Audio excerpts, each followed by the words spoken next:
a correr. ¿Listos? ¿Corriendo y grabando? Corriendo y grabando. ¿Todos grabando? Grabando.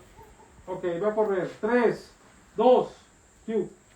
Bienvenidas, bienvenidos. Qué bueno que está en sintonía con el canal del Congreso.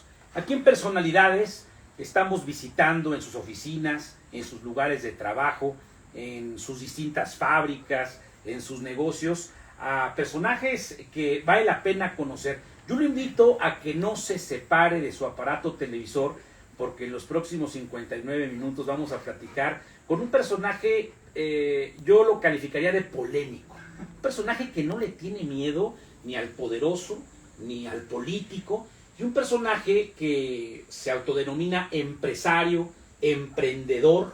Recordemos que empresa viene de emprendedurismo, y va a haber un joven, yo lo llamaría echado para adelante. Simón Levy, ¿cómo estás? Me da mucho gusto recibirte aquí en Personalidades. A mí más, Gustavo, gracias a ti, gracias por las palabras, no sean buenas o malas, pero sí, así soy. Simón Levy es chilango, es un defeño, es un capitalino.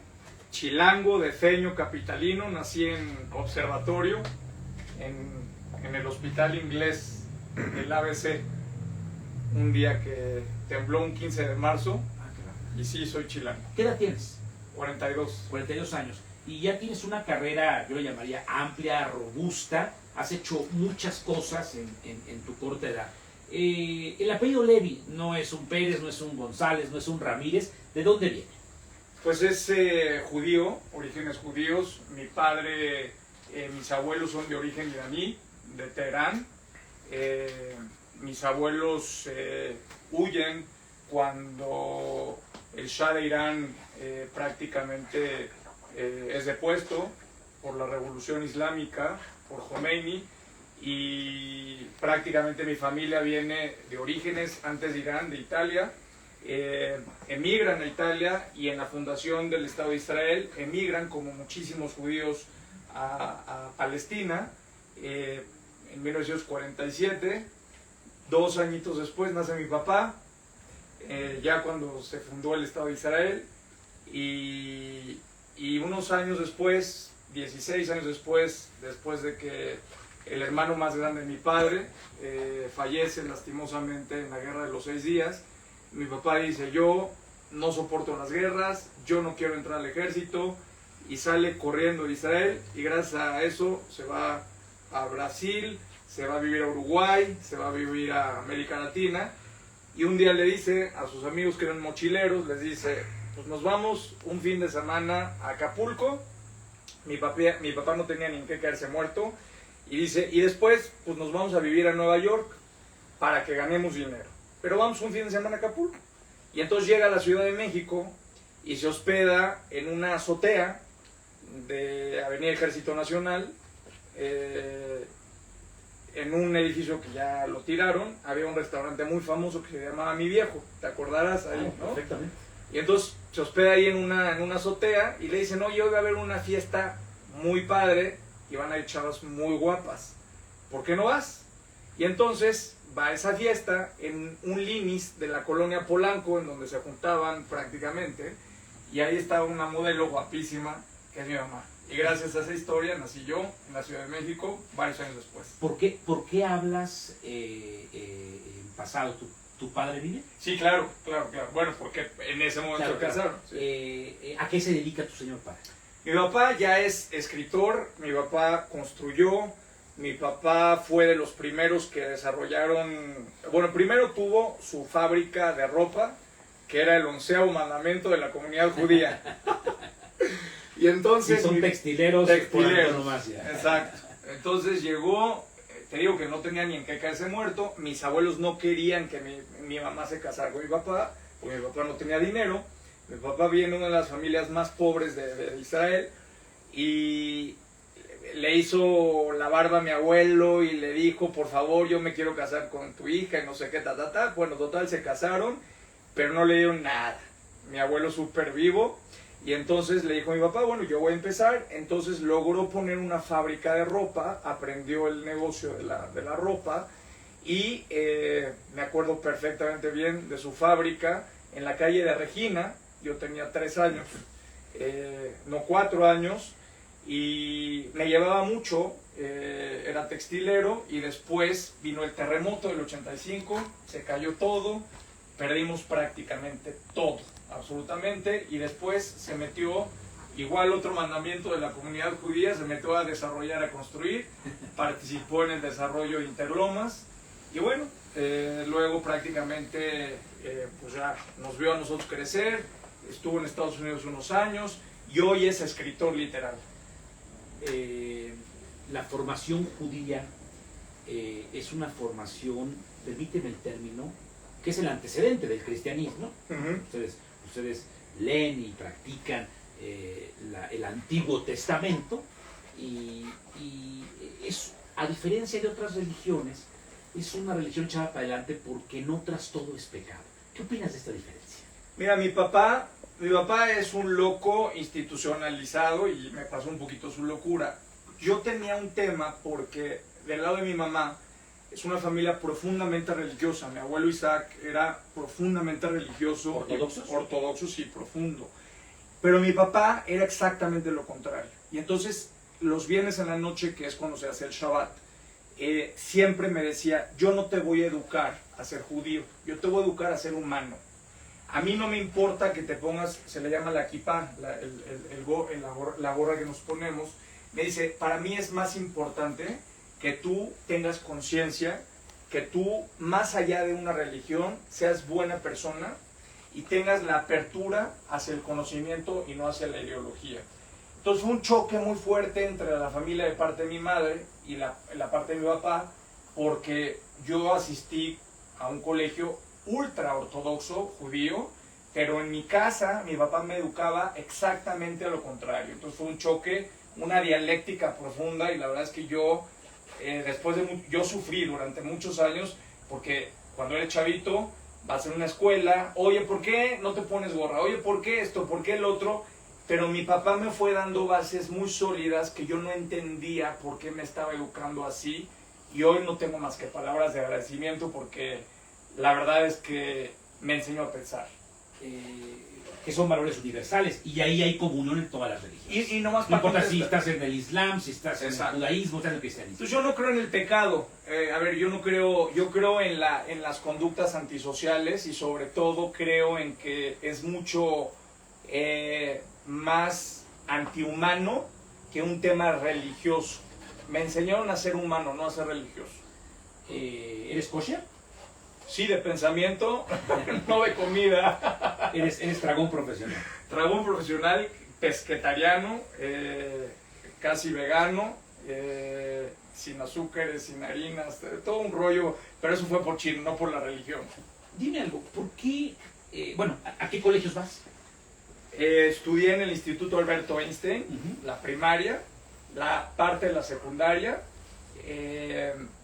después en el Colegio Hebreo Maguen David, y después, orgullosamente, soy Puma de la UNAM, de la Universidad Nacional Autónoma de México, y luego ya te cuento de otras cosas más. En el judaísmo, y más en la diáspora, cuando como tu padre llegan con una mano adelante y otra literal, sí, se bajaban literal de un barco sí. Y no sabían para dónde jalar, no traían ni religión. Nada. Porque, por ejemplo, en la Guerra Civil Española, por estar algo muy cercano a nosotros, llegan literatos, pintores, profesores, comerciantes, pero traían idioma y traían religión. Ustedes no traían ni idioma, ni religión, ni lana, ni nada. Ni cultura de mi papá. Bueno, ni cultura. Porque era de los más pobres de Israel. Sí, literal. Mi papá vivía en un barrio al lado de la estación de camiones de Tel Aviv, y ni cultura. Entonces prácticamente llegó sin nada. Muchas veces los que nacieron en otro país aman más a México. ¿Te has dado cuenta? Yo amo profundamente a México. He tenido problemas con mi comunidad y a mí no me da pena decirlo. Ya te dije que yo no soy políticamente correcto, aunque he estado muchos años en la política, porque yo soy mexicano de religión o de origen judío, pero soy mexicano de nacionalidad. Yo nací en México. Todo lo que tengo en mi vida, todo, absolutamente todo, se lo debo a mi país, a México. ¿Por qué no sigues la tradición del negocio familiar? ¿Por qué no eres textilero ¿por qué no compran un terreno y entonces tiene plusvalía y entonces juntas la lana de los amigos, de Simón, de Isaac y juntas dinero y construyes? Entonces con eso más grande y puedes llegar a tener fibra 1 como tú. Exacto. A ver, ¿por qué no hiciste eso? No, ya sí las tengo, pero no recorrí ese camino, ¿no? Porque cuando voy creciendo, es una pregunta súper interesante porque me acuerdo de muchas cosas de mi niñez. A mí y a mi familia nos corrieron de mi casa 2 veces. 2 veces. Mi papá no tenía para pagar la renta de mi casa y nos corrieron 2 veces de la casa. Yo soy abogado, estudié leyes porque mi papá perdió prácticamente cerca de 12 locales en Interlomas y gracias a una estrategia que el otro día estaba platicando, en donde mis papás se casaron por bienes mancomunados. Yo tenía 15 años, nomás te cuento esta anécdota para llegar al punto, y logré, gracias a que a mi mamá no la habían llamado al juicio por un tema de la garantía de audiencia, consagrado en la Constitución, por fortuna pude recuperar este patrimonio de mi papá, de mi mamá, y desde chiquito viví, cuento esto nomás para llegar al punto, desde chiquito viví carencias materiales. Fui un niño muy querido, muy amado, pero tuve muchas carencias materiales. Y me eduqué en Tepito. Tenía un tío que en paz descanse, mi tío José, mi tío Pepe, me llevaba a trabajar a sus tiendas de 5 pesos y yo recorría prácticamente la Guerrero, Miscalco, República de Brasil, República de El Salvador, y yo veía todo lo que estaba pasando alrededor. Entonces abrí los ojos, vi la pobreza y yo dije, no puede ser que en un país tan rico, en un país con tanta abundancia, con tantas oportunidades, ¿Existe tanta gente fregada? existe tanta gente en la pobreza. Yo quiero defender a esas personas porque a mí me pasó esto. A mí me corrieron de mi casa. A mí me sacaron. Yo no tenía con qué pagar las colegiaturas de las escuelas. No había lugar en las escuelas de las preparatorias públicas. Mi mamá trabajaba de 8 a 6 de la tarde. Nos sacó adelante porque a mi papá no le alcanzaba. Cuando perdió todo en el terremoto fue un relajo. Y entonces yo dije, quiero servir a los demás. Es mi pasión. Quiero ver que es posible no tener compadres, no tener cuates, no venir de una familia millonaria y poder crecer y labrar mi camino. Y una vez que lo haga, servir a los demás. Y lo más importante, resolver problemas de la pobreza a través de ecosistemas. Estoy platicando con un empresario, ya hablaremos de lo que ha emprendido en Estados Unidos, inclusive su cercanía a Asia y en particular China. Pues estamos hablando de un licenciado en Derecho, estamos hablando de un doctor en Derecho y afortunadamente de la UNAM. Ya platicaremos también, ahora que está en amplia polémica nuestra querida Universidad Nacional Autónoma de México. Voy a programar avisos, si me permites, Simón Levy, para también dejar claro, cuando regresemos de la pausa, que ha hecho una serie de cursos. Estuvo en el ITAM, estuvo en Yale, estuvo en Harvard, y el tema de la preparación académica es algo fundamental, quizá a diferencia de otros paisanos que han hecho mucho dinero porque son hábiles en los negocios, pero el tema académico, vamos a aterrizar en él, es fundamental. ¿Tú has visto un féretro seguido de una caja fuerte? Nunca. Ni yo. Nunca. No sirve de nada. Exacto. Todos llevaremos la misma vestidura. Eso. Regresamos, no se vaya. Prohibido cambiarle. Qué bueno que está aquí en el canal del Congreso. Transmitiendo en vivo y en directo por Instagram. ¿Cómo están? Hola, ¿cómo están? Corte. Hola, hola. Aquí Corte, estamos señor. hablando con Simón Levy. Un saludo a todos sus Coria, seguidores. hazme un favor. Gracias. Esa mesa hay que centrarla. Esa mesa. Ok. Ponla en medio, por favor. ¿Me podrías ayudar? Hazla más hacia Gustavo. ¿Quieres que ayude? No, porque es que es porque ya ahorita. Me balconean mucho hoy en Instagram, ¿eh? A ver, déjame, yo lo puedo ver.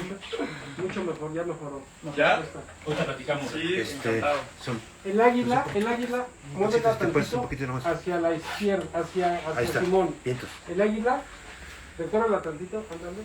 El águila, para que se luzca, exacto. Los que están viendo en Instagram nos vamos a echar casi una hora para, si no se va a quedar guardado, aquí estamos, les mando un abrazote. ¿Así está Abre tu bien? shot, hermanito, sí, abre tu Sí. Ya vas. ¿Así lo ves bien? Se ve mejor, sí. En la introducción empiezo en medio y voy apretando y me quedo, perdón, empiezo en medium shot Sí. y quedo en medio. Casi no te muevas cuando él ya está hablando. Prefiero que te muevas antes. Ok, Cuando él está, en los, ¿sale? cuando esté el... Exacto. ok. ¿Qué tal? ¿Cuántos seguidores tienes en Instagram? Casi Tres, 50,000. tres. Un saludo a Sí, todos. señor. Listos. Tienes que ser sí, mira. Si lo tienes así. Cierra, ¿vale? Y luego abres. ¿Qué onda? Pero muy ¿Ya comieron o qué? muy ¿Todavía no? ok. Provechito. Pero ves sintiendo. O sea, se pone. Tus seguidores son 10, 15 segundos. mexicanos. Tenemos de todo, ¿sí? de Argentina, de Brasil, Hay que sentir. de América ¿no? Latina, hasta en Aparte, Europa pues, lo ahí están ves, viendo un abrazo. Porque luego enorme. se los entran, pero él está volteado. Entonces, entonces dale, siente que está ahí. Muy impresionado. Es que ya vienen nuestro nuevo libro, se llama Diálogos por el Porvenir con Diego Busarín. Entonces, Yo viene lo sintiendo, quitazo. por favor. Entonces, ¿Sale? nos Ahora, hablan. si mueve mucho Sí, las manos, mucho de América te abres Latina. para que se Chaco, como ajá, si fuera las manos. ¿Sale? Hay que nos dejen sus comentarios en Sí, Instagram. claro. Ok, cuando quieras, productor. Listo, Vas. vamos a arrancar. Bloque 2, por favor. Ok, señor, usted nos dice cuando la corremos. Ok, prevenidos. Unidos. Ok, grabamos, por favor. Grabando. Está Currito y corriendo y grabando. grabando. ¿Listo? Va a correr. Bloque 2. 3, 2. Si usted acaba de accionar su aparato televisor, llega muy a tiempo a la sintonía del canal del Congreso. Estoy platicando con Simón Levy, un joven, no rebasa los 50 años. Es un joven emprendedor y polémico. Ya platicaremos de estas discusiones tuiteras con personajes como el magnate Ricardo Salinas Pliego, hace unos días todavía con Claudio X González, el heredero de Kimberly Clark en México, y bueno, así con funcionarios priistas, panistas y también que forman parte de la 4T. Y sí estamos hablando de quien fue subsecretario de Turismo al inicio de la administración de Andrés Manuel López Obrador. Pero quiero regresar al tema académico. Te formas en la UNAM, consigues el doctorado, vas a Yale, vas a Harvard y vas al ITAM. ¿Qué tan importante es hoy día tener preparación académica? Hay gente que dice, no, hay que salir desde muy chavo a trabajar y lo importante es hacer algunos centavos para mantener a la familia. Porque una licenciatura en Derecho no sirve de nada, hay muchísimos abogados. Y tener máster, pues hay muchísimas personas que tienen maestría y terminan ganando o en el gobierno 30,000 pesos o en la iniciativa privada 40,000 pesos. Mejor ponte a poner ladrillos y a poner a tu textilera como los amigos de Simón. Sí. Mi mamá siempre me decía, si no regresas con 10, no 9.9, no te dejo entrar. Y nos ayudaba a hacer las tareas. Entonces siempre me educaron a estudiar. Yo crecí con libros de la biografía del poder de Enrique Krause, con Rulfo, prácticamente con Camus, con Spencer, con los grandes sociólogos, con Spinoza, Marx. Yo no entendía nada prácticamente, pero los agarraba con libros para colorear. Entonces en mi casa siempre la educación y el pensamiento fue muy importante. Pero te puedo decir que después de 2 postdoctorados, doctorado, maestrías, licenciaturas, todo lo que he aprendido en los últimos 38 años de mi vida no me van a servir para vivir, si es que los vivo, mis siguientes 20. Prácticamente el mundo ha cambiado completamente. Hoy acabo de terminar mi último postdoctorado en ciencia de datos en Berkeley e inteligencia artificial, y de doctor en derecho, casi economista, me estoy convirtiendo en un desarrollador, en un creador y en un programador. Evidentemente pues no voy a programar, pero me interesa potencialmente saltar la realidad económica de México de la manufactura a la manufactura. Entonces sí es importante la preparación. El educacionismo no garantiza mayores ingresos. Teóricamente garantizaba movilidad social, ya no creo que es la garantía. Y hoy, más que el educacionismo, el exceso de educación, creo en la habilitación humana, enseñarle a las personas a resolver necesidades y a generar productividad para saltar la trampa de los salarios miserables. Simón, la educación tradicional que recibimos la mayoría de los Sí. mexicanos, el profesor cerca del pizarrón, con su pequeño escritorio, dictando cátedra, y después, híjole, ¿qué dijo? Eso es Pásame exacto. los apuntes, Sí. y después el examen, todos nerviosos, y te Sí. quedas tomando café, algunos cigarrillos, no lo hagan, por favor, y llegas al examen y no aprendiste nada. Lo que te importaba era pasar la La materia. calificación. La calificación. Ya se demostró que no nos enseñaron a aprender.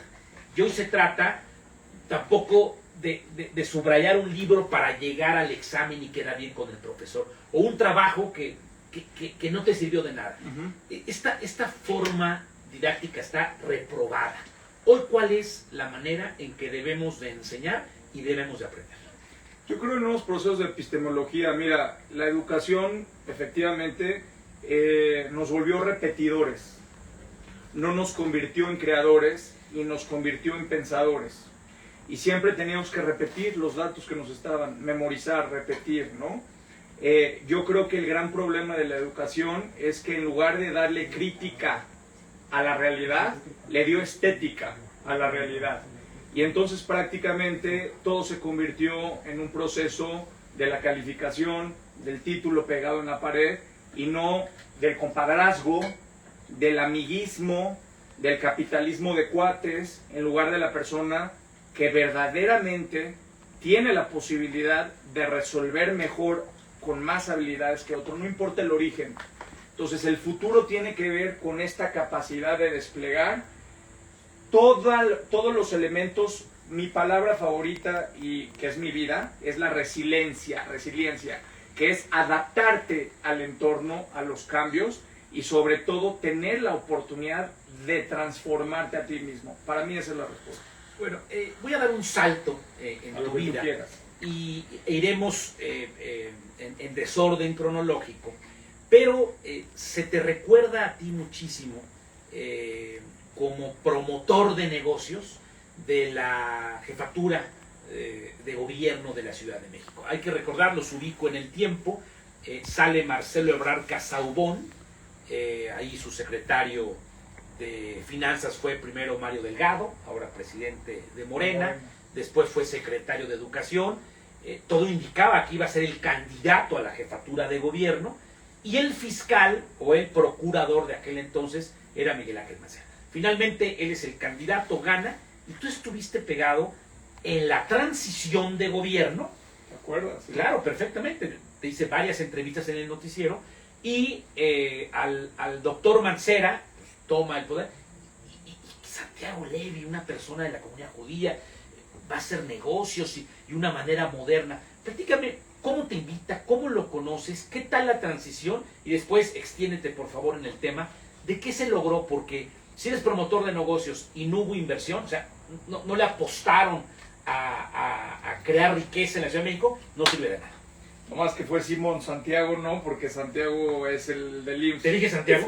Un saludo a mi querido Santiago No Levy, pasa nada. que fue, claro, titular del Instituto Mexicano Del del Seguro. Instituto Mexicano de Seguro Social. Mira, Es que bueno, hay que dejar claro, y tú me lo dijiste fuera de cámaras, Levy en la comunidad judía es así como Así Pérez es. o González, ¿no? pero fíjate, Hernández. no sé, todo el mundo es Santiago, todo el mundo. Le mando un abrazo a Santiago. Yo también. Pero nada que ver. Yo tengo la oportunidad, te hago este preámbulo, tengo la oportunidad de conocer al licenciado Marcelo Ebrard cuando era candidato electo para la jefatura de gobierno de la Ciudad de México. Me lo presentó el ingeniero David Cerur, que en paz descanse. El ingeniero Cerur estaba terminando los segundos pisos con el presidente López Obrador, Sí. con el entonces jefe de gobierno de la ciudad. Y entonces el hoy canciller va a China con don Alberto Saba. Yo vivía en ese momento en China y la verdad es que me quedé muy impactado pues de la personalidad de Marcelo Ebrard, muy Don impresionante. Alberto Saba, el de los cines. Exactamente. Yo también le mando un cariñoso abrazo. Un abrazo. Entonces, todo el mundo pensábamos que el candidato o la candidata iba a ser Alejandra Barrales o Mario Delgado.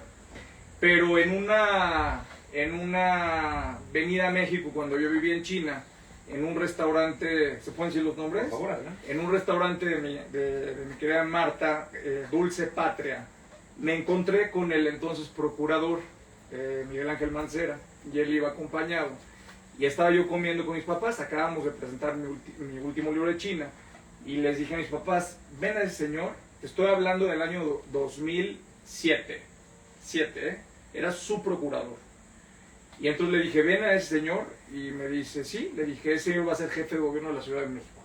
Y me paré y le dije, ¿puedo saludar al próximo jefe de gobierno de la Ciudad de México? Entonces el doctor Mancera, pácatela, se echa Dice, a reír. ojalá traigas una bola de cristal por ahí guardada. Y luego le dije, nomás me invita a su toma de posesión, yo vivo en China, no sé qué, y la verdad es que hubo una empatía, ¿no? Yo ni me conocía, yo tampoco a él, pero siempre pensé que iba a ser jefe de gobierno de la Ciudad de México, luego pasaron acontecimientos, y la verdad es que para mí fue un privilegio, ya en todo este tema, cuando yo empiezo a estudiar mi doctorado en economía urbana y en derecho, la verdad es que yo tenía una cercanía importante y, por qué no decirlo, una preferencia siempre importante por Marcelo Ebrard.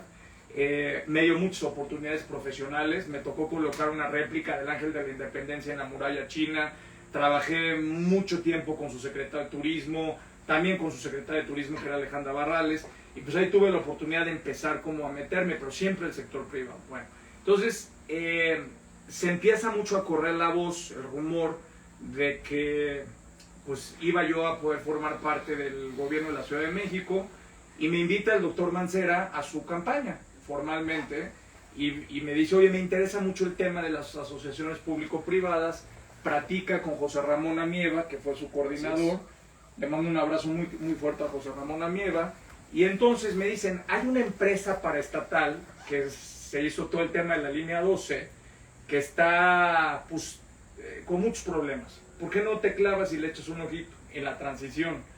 Y entonces me metí y yo le dije al doctor Mancera y a José Ramón, esta empresa está prácticamente quebrada, hay que cerrarla, tiene todo un problema de la línea 12, que yo creo que pues tiene muchas complejidades, hay que cerrar la empresa, y esa es mi recomendación. Cuando nos vamos a China, un viaje de 5 días inolvidable, me pregunta José Ramón, el doctor Mancera, si me interesaría colaborar en el gabinete. Yo la verdad es que no sabía, algunos, ya sabes cómo es la polaca, unos te dicen, no, hombre, vas a ir como secretario de Desarrollo Económico, otros esto, otro el otro, y la verdad yo estaba muy chavo, tenía 31 años, y sencillamente me invita finalmente a ser director general de lo que fue la agencia de inversión del gobierno de la Ciudad de México. Esta es la historia. ¿Qué logré? En 6 meses, una empresa quebrada, que no había generado un solo peso en los últimos 10 años, que se habían robado las nóminas, que no había prácticamente logrado generar un solo... Es una empresa que se encarga de toda la infraestructura público-privada de la ciudad, y que tenía pérdidas por el orden de los 45 millones de pesos. En 6 meses le meto los primeros 7 millones de pesos.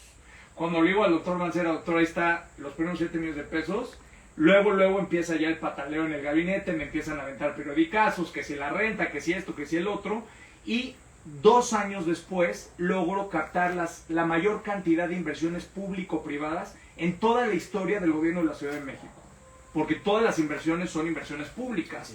No te estoy hablando de concesiones ni nada. Te estoy hablando de capital de riesgo. Del orden de los 400 millones de dólares. Entonces, pues fue todo un tema. ¿Qué logré? Logré salvar a la empresa paraestatal. Logré ponerla en números negros. Me hacían auditorías. Me hicieron 63 auditorías. Y la auditoría superior, un día llegó el auditor y me dijo, oiga, Levi, pero ¿cómo es que usted mete esta cantidad de dinero y de recursos y ya es autosuficiente? Le digo, oiga, que yo sepa, las auditorías se hacen sobre el gasto, no sobre el ingreso. Pero eso es lo que logré, proyectos muy polémicos que al final ya no se pudieron hacer, como el corredor Chapultepec. Yo siempre digo, me cruzó la falla de San Andrés porque se peleó prácticamente, se distanció el doctor Mancera del hoy presidente de la República, y bueno, pues entró Morena. Yo la verdad es que siempre estuve a favor de las consultas ciudadanas, y sobre todo a favor de que se hicieran proyectos de infraestructura en la ciudad, pero esto es, digamos, de lo más rescatable que logré. Bueno, voy a programar avisos, si me permite Simón Levi, le dije Santiago hace ratito, y creo que vale la pena detenernos después de los avisos en su llegada y en su salida al primer gobierno de Morena a nivel federal. Les adelanto, fue subsecretario de Turismo, el otro subsecretario era Humberto Hernández Haddad, y abiertamente en Twitter y en entrevistas, Santiago dijo, yo me fui, Simón, yo me fui por esto y por esto, y señalaste al secretario de Turismo. Ahorita lo platicamos. Bueno. Simón, prometo no decirlo. Hombre, lo que Regresamos, prohibido cambiarle. Buenas tardes. Corte. Estamos en Telegram. Corté. Y mientras no te diga Carlos como No, hombre. Mucho, por favor. Mete ruido en el micrófono. ¿Perdón? No, como que de repente haces así y se mete un poquito de ruido. Pásame iluminación, pásame el iluminador. Iluminación.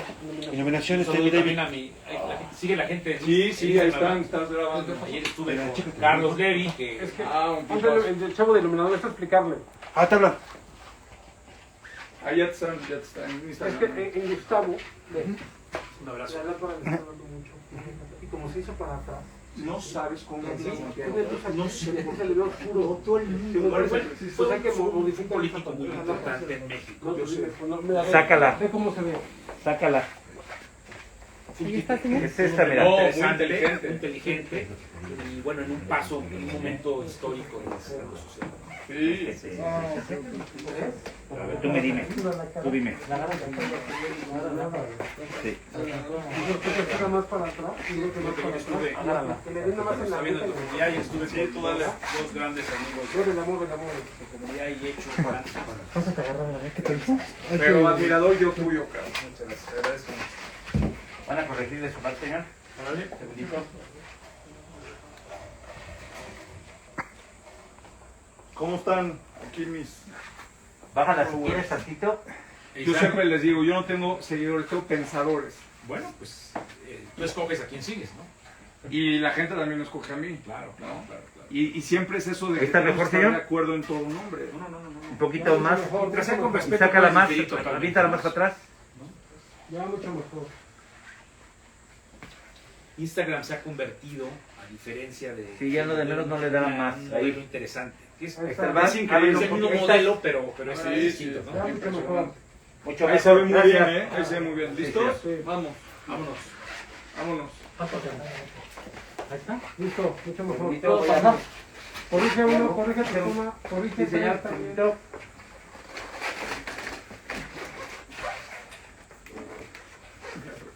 Ok, vamos Señor, a vamos. corrige tres. por Espera un favor. segundito. Ok. Estoy en foto, empiezo abierto. Ok. Cuando quiera. Ok, grabamos por favor. Grabando. Ok. Grabando. Súbele iris. Grabando. Un punto de iris 3. Súbele un punto de iris. Ahí. Ok. Grabando 5, 4, 3. ¿Todos grabando? Grabando. Ok. Grabando. Listo, Gustavo. 3, 2. Les decía, amigos del auditorio, que Simón Levy se inauguró en el sexenio de Andrés Manuel López Obrador como subsecretario de Turismo. ¿Quién te invitó? ¿Por qué aceptaste? Y después, ¿por qué la bronca con Miguel Torruco Márquez? Desde que tengo razón de ser, profesionalmente hablando, yo veía, políticamente hablando de conciencia, yo veía los mítines de Andrés Manuel López Obrador. Te digo que el ingeniero David Cerur, que en paz descanse, me permitió conocerlo. En las oficinas de Monte Camerún del ingeniero Cerur se incubó el tema de los segundos pisos. Y ahí va el próximo gobernador del Banco de México, era el secretario de Finanzas de la Ciudad de México, Arturo Herrera, te mando un abrazo. La entonces secretaria del Medio Ambiente, hoy jefa de gobierno de la Ciudad de México, Claudia Sheinbaum, que no le caigo muy bien, pero le mando un abrazo y un saludo, está haciendo cosas muy interesantes por la ciudad. Y prácticamente varios miembros, Jorge Arganis, que estaba encargado de obras de la ciudad, y ahí estábamos. Entonces, Ahora secretario de Comunicaciones. hoy secretario de Comunicaciones y Transportes. Y yo escuchaba hablar al licenciado López Obrador y la verdad es que me impactaba de la visión que tenía sobre el gran corredor financiero de reforma.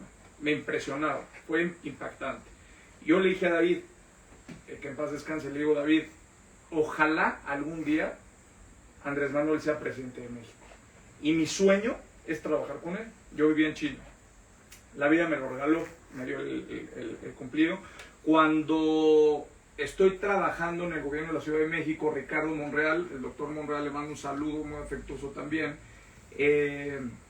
me invita a platicar, yo siendo director general de PROCEDMX. Al doctor Mancera no le gustaba mucho que habláramos, Ricardo Monreal y yo, pero yo comenté con el doctor Mancera, le dije, yo creo que es importante, viene Morena, viene un movimiento importante en el país y yo creo que hay que generar puentes. Me permitió, yo nunca me equivocaba porque yo todo le preguntaba al doctor Mancera, todo, Y no con se el Vivian. Y no se equivocan los que preguntan. Exacto. Entonces, se generó una cercanía con el doctor Monreal importante. Y a partir de ahí, retomé los lazos con el Liceo López Obrador. Entonces, mi compañero de gabinete era Miguel Torruco, que éramos muy amigos, muy amigos. Yo veía a Miguel, la verdad, y lo veía para arriba. Este hombre es el experto en turismo, este hombre es el que más sabe de turismo en México y lo veía con mucha admiración. En un viaje a Chicago con el ingeniero Cárdenas, ya éramos amigos, pero nos hicimos mucho más amigos. Yo, del que más era cercano era el doctor René Drucker, que en paz descanse. Éramos el grupito de los amloístas, Que era de los obradoristas. el secretario de ciencia. Exacto. Éramos el grupito de los obradoristas en el gabinete del doctor Mancera. Y entonces Miguel y yo nos fuimos haciendo muy amigos, siempre mandaban bromas, etcétera, y se generó una amistad muy interesante. Miguel siempre tenía también broncas porque no le daban recursos, no le daban presupuesto, estaba peleado con el fondo mixto. Entonces yo la verdad tenía mucho conocimiento del turismo, ya había trabajado muchos años en el tema del turismo y nos fuimos acercando mucho. Entonces cuando antes rápido, yo me meto a la campaña, siendo funcionario del gobierno de la Ciudad de México. Yo presenté mi renuncia 4 veces después del corredor Chapultepec, no me la aceptaron. Y bueno, viene un intento delicado, grave, fuerte, administrativo, me intentaron inhabilitar, me intentaron prácticamente hacer una cantidad de cosas importantes porque yo empecé a decir públicamente que yo iba a apoyar. Era un sacrilegio, el doctor Mancera quería ser presidente de México, entonces tú imagínate que un miembro de su gabinete dijera, no, yo voy a apoyar a Andrés Manuel López Obrador. O sea, estás loco, ¿no? Claro. Y le pasaba lo mismo a René Drucker Colín, A todos y nos pasó, y al propio secretario de Turismo. A todos. Entonces, Miguel y yo nos juntamos. Yo siempre voy a respetar a Miguel Ángel Mancera, siempre lo voy a respetar, pero yo siempre pensé que no tenía posibilidades de ser presidente de México. Eso no es traicionarlo, simplemente es respetar prácticamente a quien yo conocí de origen. ¿Por qué yo conozco al doctor Mancera y a su equipo? Por Marcelo Ebrard y por Andrés Manuel López Obrador. Eso no me quita jamás el agradecimiento que le voy a tener siempre a Miguel Ángel Mancera por haberme invitado a participar en su gabinete. ¿Y llegas a la subsecretaría por Ricardo Monreal? No, yo llego directamente cuando Miguel pasa la campaña, gana, y yo ya trabajaba con Alfonso Romo. Esto es muy importante, porque mucha gente no sabe cómo se dio todo esto y gracias por preguntarme. Alfonso Romo fue el que oficialmente me invita a la campaña. Evidentemente entiendo que él lo consulta con el presidente de la República, bueno, con el entonces candidato, y me invitan a participar en todo el tema de política industrial. Y Alfonso Romo es mi canal permanente en la campaña, y yo venía también del círculo de Adolfo Helmut, de los grandes, del actual secretario de Hacienda, Rogelio Ramírez de la O, y entonces pasa la campaña y me dice Alfonso, ¿qué quieres hacer? ¿A dónde te quieres ir? Le dije, yo no quiero a ningún lado, yo lo único que quería era que ganara el presidente y se acabó. Y entonces me dice, oye, hay la posibilidad de que entres en algunas áreas, lo están evaluando, y entonces me manda un mensaje Laurita, la secretaria del presidente de la República, y me dice, parece ser que el licenciado quiere platicar con usted. Y entonces el 3 de julio recibo una llamada a mi WhatsApp de Miguel Torruco y me dice, ¿dónde andas? Y le digo, estoy en La Paz, Baja California, y me dice, ¿ya estás listo? Y le digo, ¿listo para qué, Miguel? Y me dice, ¿te interesa ser subsecretario de Turismo? Y le digo, Miguel, no me estés bromeando, por favor. O sea, estamos ganando de fiesta, pero no me hagas bromas, siempre me hacía bromas. Y me dice, no estoy bromeando. Me dice, ¿te interesa ser subsecretario de Turismo de Andrés Manuel López Obrador? Y le digo, sería el sueño más grande de mi vida, la verdad. Y le digo, ¿pero quieres tú o el presidente quiere? Me dice, es lo mismo. Luego Alfonso Romo me dijo pues, que era directamente Una invitación del presidente, evidentemente para la deferencia a Miguel, pero para mí siempre fue por mi cercanía con Miguel y el cariño que yo le tenía a Miguel, pues una invitación de él. ¿Por qué se pelean? Yo no me peleo con él, me peleo con su corrupción, porque Miguel es un hombre profundamente corrupto, ¿no? Yo no lo conocía en ese tenor. Me peleo porque primero él está en contra de uno de los postulados más importantes del presidente de la República, que es la defensa de las playas públicas. Y Miguel tiene amistad con los hoteleros. Entonces me le volví incómodo. 1, 2. Miguel, yo siempre le dije, aquí la estrella del juego eres tú. Yo sé más o menos, ya tenía 7 años en el gobierno, ya sabía más o menos cómo era el tema. Y a Miguel no le gustaba que yo tuiteara. Entonces me decía, bájale el perfil. Le digo, bueno, pues, ¿qué quieres? ¿Que me desaparezca? ¿Que deje de existir? Me dice, ya bájale a tus campañas. ¿No? Le dije, yo no tengo ninguna campaña. Entonces a él le molestaba prácticamente que yo estuviera en las redes. Yo me desaparecí de la prensa completamente. Y entonces me decía, no, es que tú quieres ser el secretario y me quieres quitar a mí el puesto. Le dije, mira Miguel, yo no vine a administrar tus complejos. Y prácticamente nos peleamos porque llegamos ya a un punto de no retorno en donde yo empecé a ver problemas delicados con el licenciamiento de la marca México.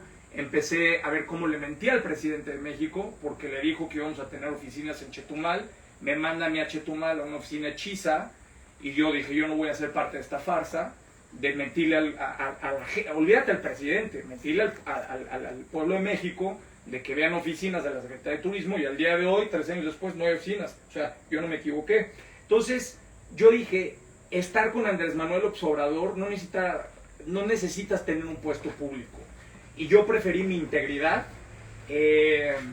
a prácticamente estar. Y Miguel ya se está preparando, me estuvo diciendo, no es cierto, tú no estudiaste en China, eres un mentiroso, en fin, todas las campañitas negras que me han hecho. Y yo le dije, mira Miguel, mejor aquí la dejamos. Mi esposa estaba embarazada en aquel momento y la verdad es que recibí pues actitudes muy racistas y discriminatorias de Miguel. Ahí en los pasillos le decía a la gente que yo era gay. Ya te dije que yo soy muy directo, Gustavo, yo no tengo pelos en la lengua. Y eso ya no me pareció. Y le di las gracias. En esto de las peleas, tú me dirás, si se pelean contigo, tú te peleas con ellos. Recientemente vi una serie de tweets con el segundo hombre o el tercer hombre más rico de México, si pensamos que es Slim, Germán Larrea Mota Velasco y Ricardo Salinas Pliego. ¿Qué pasó con Ricardo Salinas Pliego y por qué al tú por tú con un personaje pues abiertamente multimillonario, ¿no? Pues es que yo no me peleo con la gente se pelea conmigo. Yo no me peleé con Miguel y con Ricardo es igual. Yo a Ricardo le tenía un aprecio muy especial, igual que a Miguel. De hecho, Ricardo fue de los primeros que me da una oportunidad como emprendedor cuando le ayudé a traer Itálica a México y siempre fui una persona muy agradecida. Pero Ricardo, un día de repente, yo siempre he criticado los que no pagan impuestos, pero nunca hablé de Ricardo Salinas, yo hablé en general. La gente solita se pone el saco.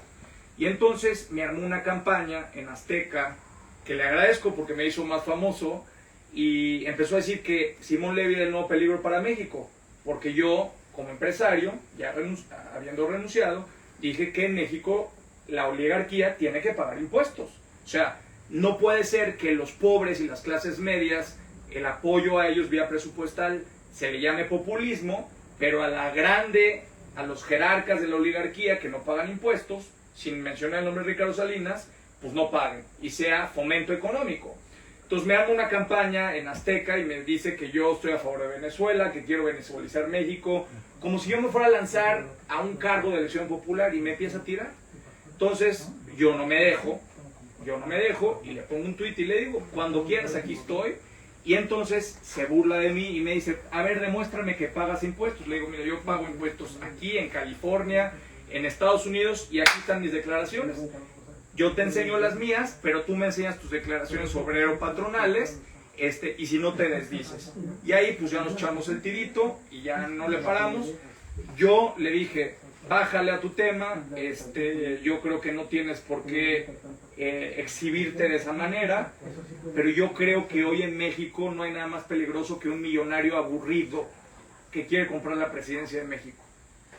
También se pelean o te peleas con Claudio X González. Hay que recordar al auditorio que es el heredero de Kimberly-Clark de México. y también forma parte junto con Gustavo de Hoyos Walter en este Sí por México o Va por México, que intenta unir a PRI, PAN, PRD para, pues hay que decirlo, ¿no? Para derrocar o para ganarle a la 4T o a la coalición Juntos Haremos Historia, Morena, Verde, Ecologista, PT. ¿Qué pasó ahí? Si yo llego y me levanto un día y digo, voy a acusar a Gustavo por ser panista, y voy a todos los panistas, los voy a meter en una lista y me voy a preparar porque todas estas personas son el mal más grande de México. ¿Cómo se me aventaría todo el mundo? Me destrozan, ¿estás de acuerdo? Eso pasó en la época de fascista. la persecución a los judíos por el señor Hitler, ¿no? Tú lo estás diciendo, ¿no? Ahora, a contrario, Sensu, imagínate que un empresario, no político, dice, voy a hacer listas de todos los que apoyaron a Andrés Manuel López Obrador, porque estos personajes son el mayor cáncer que México tiene. Obviamente yo me pongo el saco, porque me lo pongo, fui uno de los más asiduos, una de las personas más asiduas que estuvo impulsando el voto, y yo le digo, oye, está muy bien, tú haz lo que tú quieras, tú acúsanos, pero ahora eres juez en lugar de ser acusado. O sea, crea una organización de mexicanos contra la corrupción y la impunidad. Él sí nos puede acusar, pero nomás hay que recordarle al pueblo de México las concesiones que ha tenido, prácticamente todo lo que ha obtenido al amparo del poder.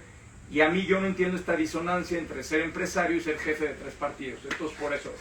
Bueno, vamos a programar aviso y al regresar platicaremos de algunos textos de Simón, la era microglobal 2.0.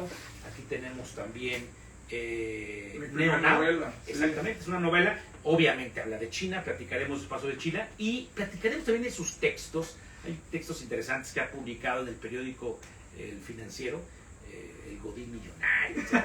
Vamos a charlar de esto, no se vaya, promete seguir siendo muy interesante esta charla. Y un saludo a la gente que nos sigue a través del canal del Congreso, inclusive allende las fronteras, porque con la multiplataforma podemos llegar sin televisión abierta restringida, pero por la multiplataforma a cualquier parte del mundo. Saludos a todos, regresamos. Qué bueno que está con nosotros. Corte. Ya me agarraron de peleonero, pero no, es que no me dejo, Gustavo. No me dejo, güey, no me dejo. No, hombre. Con Miguel se me echó un tiro. Si no lo conocías, ¿verdad, Isaac? Así va la Cuando cosa. era chiquito, nada más se peleaban. No, acá no me Si era el consentido, si era el consentido. Para que esta lámpara la podemos descubrir un poquito más. ¿Para dónde? ¿Para checar? ¿Cómo vamos en Instagram? Todavía la gente está conectada. Un saludo. Sí, ahí están.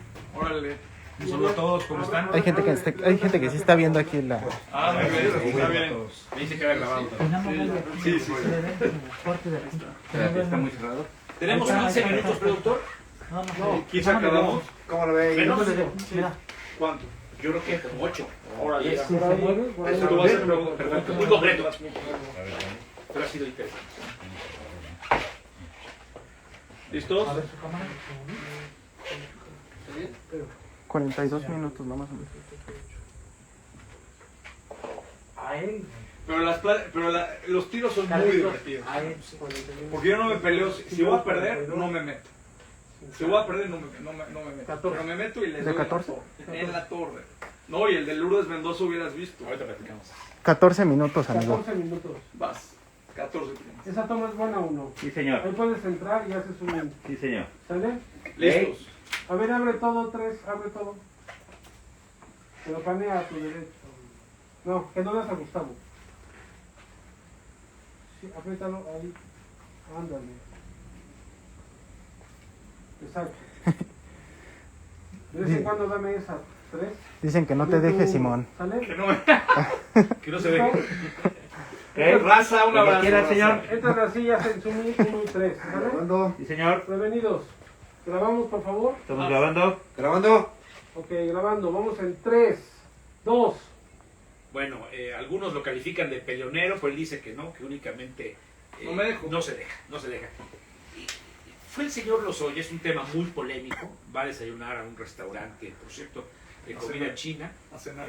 a cenar.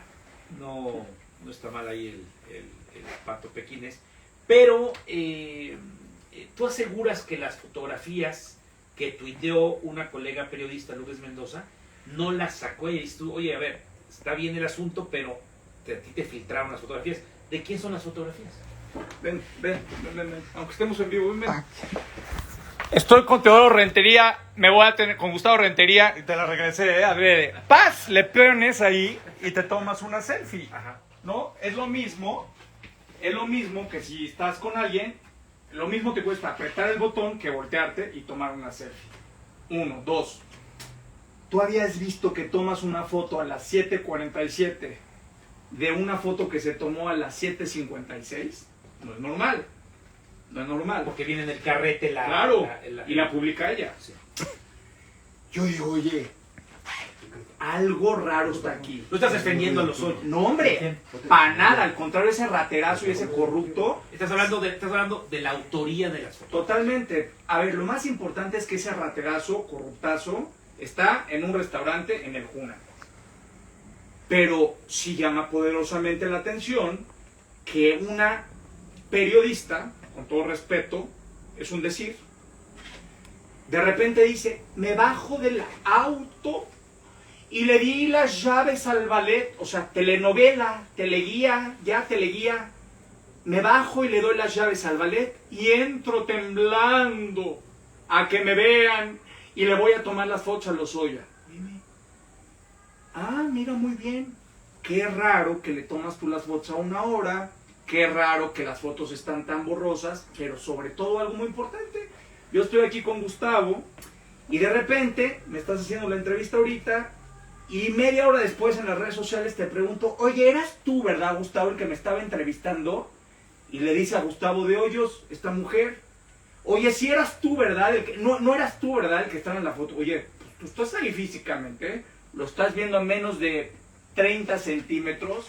Entonces yo digo, bueno, aquí hay algo que no está normal. Insisto, lo más importante es el corruptazo en Lozoya. Pero yo digo, esto no es normal. No es normal. Esta mujer me había difamado, me había calumniado. Y por supuesto yo no soy mentiroso, yo digo, es un tema con el periodismo, pero por supuesto que es un tema personal. Y entonces yo digo, yo quiero saber quién tomó esas fotos. ¿Quién? Las tomaron 2 mujeres, no te puedo decir los nombres. 2 mujeres. Y lanzó una convocatoria que se pudrieron y se enojaron durísimo, pero me hacen los mandados, los trolls y los bots y todos. Y les digo, voy a pagar $500 y ahorita te explico por qué pagar, porque la gente, el trabajo no es gratis, no es la primera iniciativa que yo hago. A quien me diga quién tomó esas fotografías. Me llegan las fotografías originales, las publico y se armó todo un tema, porque tú sabes, el gremio periodístico pues es todo de solidaridad, pero por fortuna ahí están. Se demostró claramente que ella no tomó las fotos, ya chitón, ya no dijo nada ya después, armó toda su historia, pero ella no tomó las fotografías. A ver, tus textos, también polémicos, Sí. novela, libros que tienen contenido histórico y tu paso en los periódicos impresos y digitales, y en particular el Financiero. Sí. Tus textos son políticos, empresariales, de emprendedurismo. ¿Cómo calificas lo que has publicado, tanto en prensa diaria y los libros? Que por cierto, si no me equivoco, ya son 9, ¿no? Sí, 9. Ah. Para mí es muy importante haber escrito en el Financiero, porque Salvador Camarena se recuerda durísimo, porque era tírale Levi. No me bajaba de corrupto, de plagiador, de que construía yo de manera irregular, De que copy-paste mi tesis de doctorado. Y entonces de repente esa tesis doctoral que dice que yo plagié se convierte en un libro publicado por Porrúa, Crecer sin Deuda, que se convierte en el Premio Nacional de Economía, en donde tu señor padre estaba cuando me premiaron, en la Sociedad Mexicana de Geografía y Estadística. 1, 2, prácticamente todo lo que había referido de mí, me vuelvo compañero del medio y empiezo a escribir en el Financiero. Entonces, sí es una reivindicación muy, muy bonita. Yo jamás me voy a meter con Salvador, él tiene sus temas. Para mí ha sido, ¿sabes cuál es la mejor manera de defenderte en la vida? Con hechos, no con bla, bla, bla, bla, bla, bla, bla. Hechos, realidades. Entonces, Mi libro Crecer sin Deuda lo publica Porrúa. Es un libro en donde adelanto prácticamente lo que estamos viviendo, el gran endeudamiento de México y fórmulas para desarrollar una nueva economía. Este último libro, La Era Microglobal 2.0, prácticamente es un libro que pues yo le tengo mucho cariño porque la primera versión lo escribo en el 2008 con el H1N1 y hablo un poco de la década pandémica y sobre todo cómo hoy está dado para vencer al reloj checador y todo el mundo seguimos en la misma idea de trabajar detrás de un escritorio y endeudarnos. Entonces este libro transforma completamente esta visión y aporta una nueva visión a las pequeñas empresas. A ver, rápidamente, tu paso por China, que entiendo eres el primer mexicano que estudia Derecho en China, ¿no? Sí. Es algo interesante. Sí. Y ahora tu residencia en los Estados Unidos. ¿Qué estás haciendo allá? Vamos, China y Estados Unidos, ya tengo poco tiempo.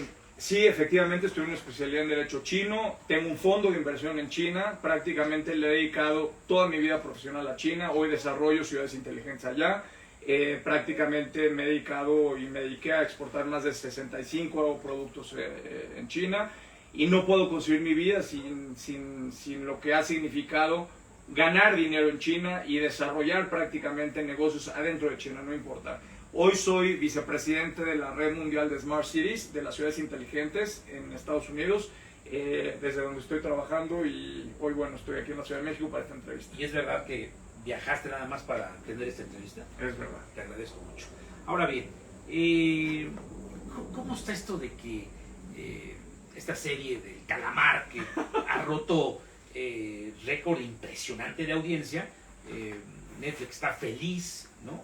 Porque le están llegando suscriptores, y ahora sale el señor Levy, Simón Levy, de que convoca al Calamar mexicano? A ver, explícalo. Pues le pusieron el Calamar mexicano por decirlo así, pero no, yo no quiero hacer un refrito. Yo creo, a ver, si no saltamos la trampa de los salarios miserables con arte, con nuevos guionistas, con nuevos actores, con un entretenimiento inteligente, nos vamos a sumir más en la pobreza.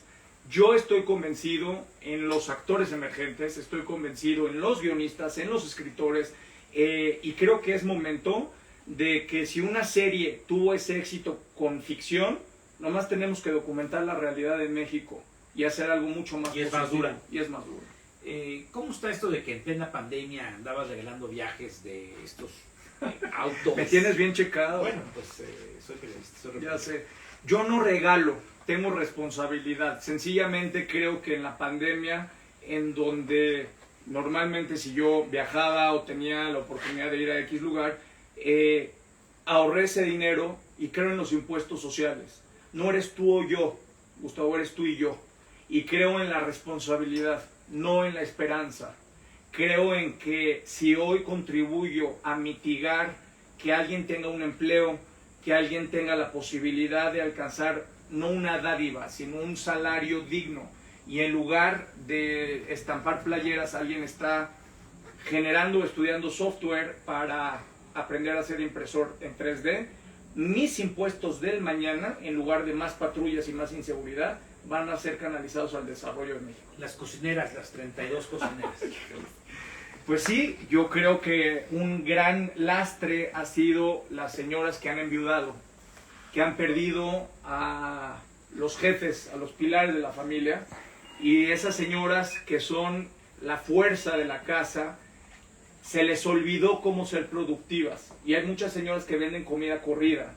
Y lo único que hice fue contratarlas a lo largo y ancho del país. Fue una mega inversión, porque fueron 35,000 pesos por señora, más de 65 señoras a lo largo y ancho del país, para que cocinaran un mes y esa comida la regalaran a las personas, pero que a través de ese proceso ellas recordaran otra vez, se corriera la voz de la comida, el sazón de las señoras, y les di lo más importante, su página de internet para que vendieran ya comida.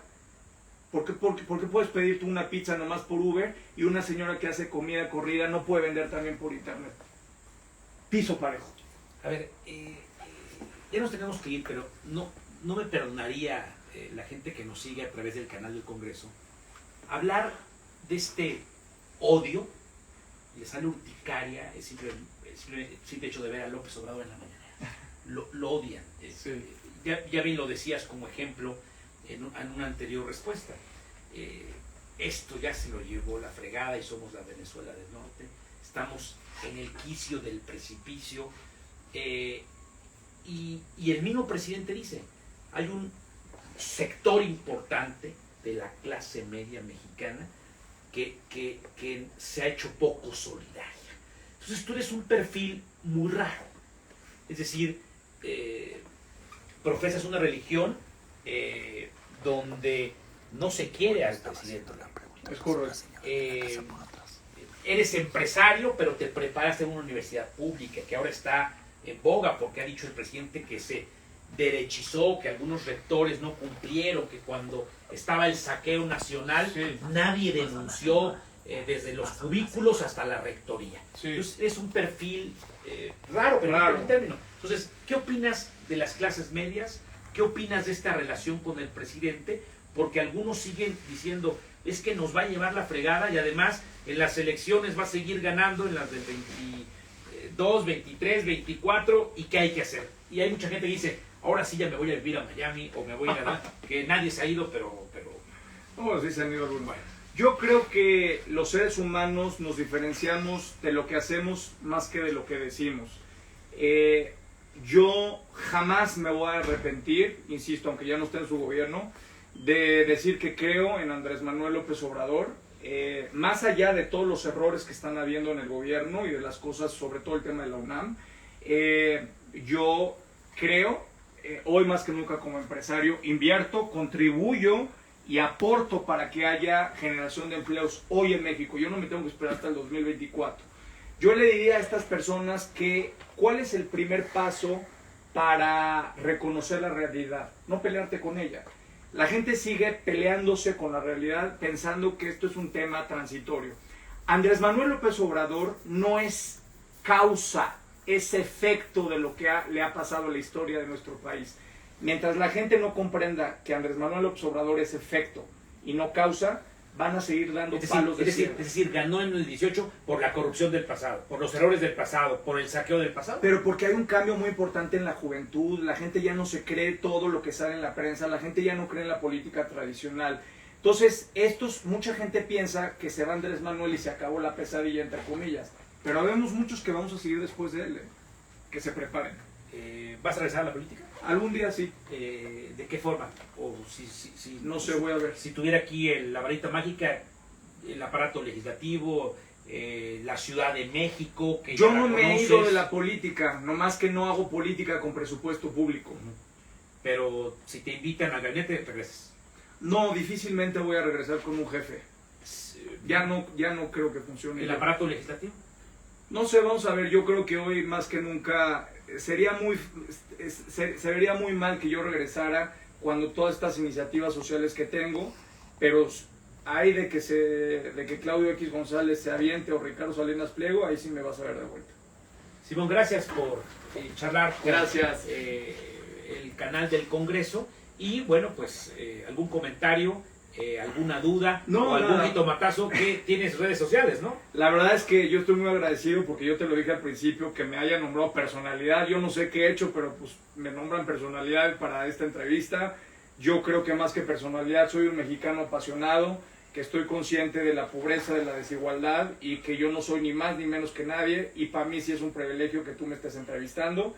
Y a todo el canal del Congreso y al Congreso de la Unión, pues muy, muy agradecido por esta deferencia y sobre todo por permitirme expresarme abierta y libremente, ¿no? Y bueno, pues nos saludamos en mis redes sociales, @SimonLevyMX, así se llaman todas. Muy bien, pues te agradezco mucho, querido Simón. No, a ti, gracias. Corra la voz, esta charla se seguirá repitiendo aquí en nuestras frecuencias del canal abierto y recuerde, estamos en la plataforma digital del canal, ahí puede consultar esta charla. Lo espero en la siguiente entrevista. Les recuerdo que mi nombre es Gustavo Rentería y los invito como siempre a que juntos hagamos mejores noticias para un mejor México. Eso. Pásenla bien, adiós, pásenla. Gracias a toda la gente de Insta, nos estamos viendo ahora sí. Abrazos grandes. Adiós. Gracias. Gracias por el Corte. espacio. Si quieres ya. Corte. Ya corte. Yo nomás dame el promo, ¿no, Gustavo? Con mucho gusto. Corte. ¿Pueden poner de pie el promo? Nos vemos, a ver, espérate. Nos vemos. Cuídense mucho. Espérate, a ver si le puedo dar la vuelta. A ver. Gracias a todos los que se la chutaron. Les mando un abrazo. Nos vemos luego. Bye.